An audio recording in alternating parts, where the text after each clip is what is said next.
So I just picked up this lockbox. So in this unit, the resident just moved in. There was a lockbox on the door, so I came here to pick it up. In this video is about 3 different ways you can give the access to the unit to the new resident. So the first way to do it is to meet with the resident at the unit. So let's say the resident's moving in on December 1st. You set up a time and meet with the resident on this December 1st and give the key. It's pretty simple, but the problem is now the resident needs to be at the unit at a certain time, and property manager has to be at the unit at a certain time.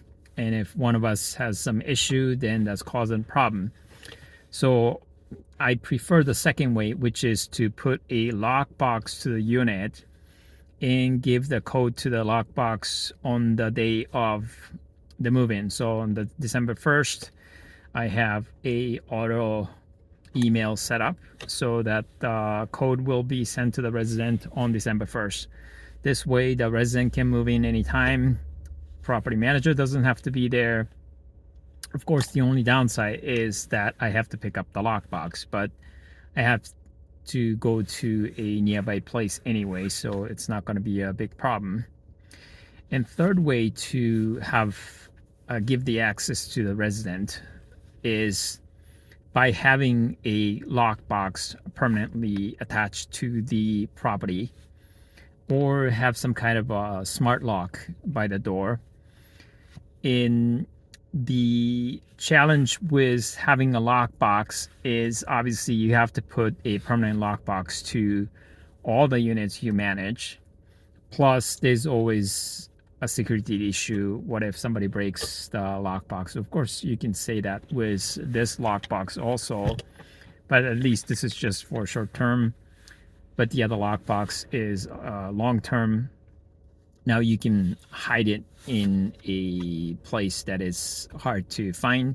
So that's one option. So I guess there are 4 different ways. And the last one I want to talk about is to put some kind of smart lock and give the code to the lock. And I don't have to pick up the lockbox. The resident doesn't have to be at the unit at a certain time. So it's a win-win.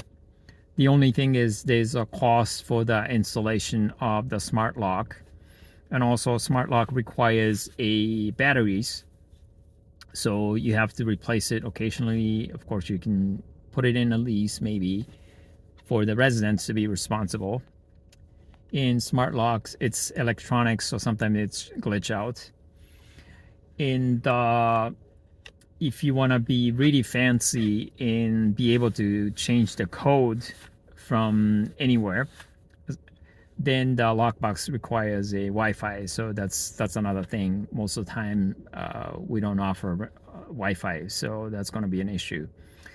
But there are different ways to give access to the residents. And for us, we just simply put a lockbox to the door, and the resident can move in anytime.